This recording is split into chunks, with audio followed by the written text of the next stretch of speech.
Israel अपने तमाम नुकसानात को छुपा रहा है और भारत के अंधभक्त से बड़ा कोई पनौती है ही नहीं। ससुरे जैसे ही हजारों की तादाद में इजराइल गए, इजराइल ने कहा कि हम फिलिस्तीनी वर्कर्स को हायर नहीं करेंगे, अब ना काम करने देंगे, हम विदेश से लेके आएंगे वर्कर्स। तो यहाँ से गोबरखोरों को वहाँ लेके गए, वहाँ भी गोबरखोर जाके पनौती फैला दिए। ऐसी पनौती फैला दिया कि इजराइल खुद ही बर्बाद होने लगा। आपको पता है इजराइल के अंदर हर 5वां जो बड़ा होटल है बंद हो चुका है।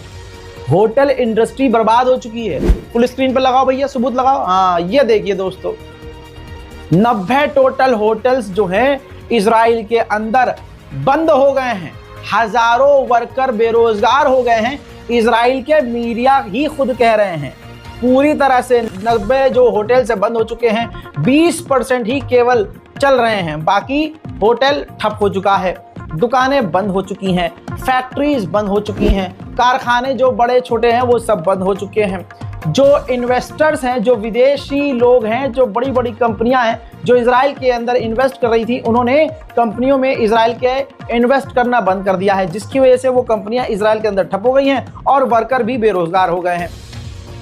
समझे, ये इजराइल का नुकसान आपको कोई बताएगा नहीं। इन्हीं वजह से इजराइल की जीडीपी भी लगातार गिरती जा रही है। इजराइल जहां दूसरे, तीसरे और 5वें नंबर पर आता था टूरिज्म के मामले में, इजराइल का टूरिज्म भी पूरी तरह ठप हो गया है।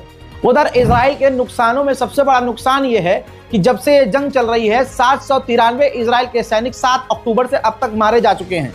ये तो ऑन रिकॉर्ड इजराइल ने माना है। हमास और हिजबुल्लाह का दावा यह है कि 2000 से ज्यादा हमने सैनिक मार दिए हैं और 10,000 इजराइल के सैनिक बुरी तरह से घायल हैं। और ये बात मैं आपको 5 दिन पहले ही बता चुका हूं कि इजराइल के हजारों ऐसे सैनिक हैं जो परमानेंटली डिसेबल हो चुके हैं। किसी का हाथ चला गया, किसी की आंख चली गई, किसी का सर फट गया है, आधा सर खुला हुआ है, अब ऑपरेशन हो रहा है। और इसके अलावा जो जिस्मानी तौर से अपाहिज नहीं हुए हैं, वो दिमागी तौर से मेंटली डिस्टर्ब है, जिनको थेरेपी लेनी पड़ रही है। मेरे दोस्तों, देश की सरकारें भले ही इजराइल का साथ दें, लेकिन अगर जनता, बिजनेसमैन अगर एक हो जाएं तो इजरायलियों की चीख निकल जाए।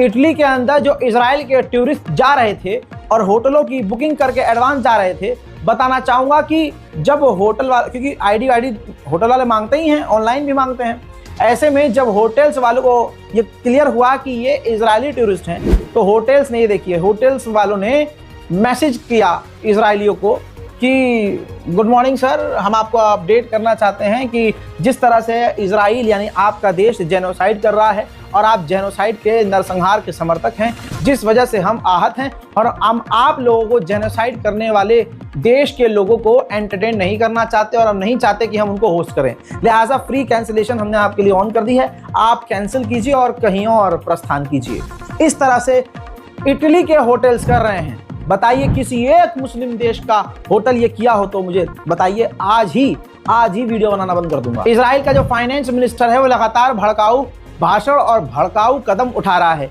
जिसके चलते हुए अमेरिका की दूसरी जो और भी पार्टीज हैं, उनके तमाम 80 से 85 लोगों ने मिलकर बाइडेन सरकार से कहा है कि इस व्यक्ति पर, इजराइल के फाइनेंस मिनिस्टर पर पाबंदी लगा दी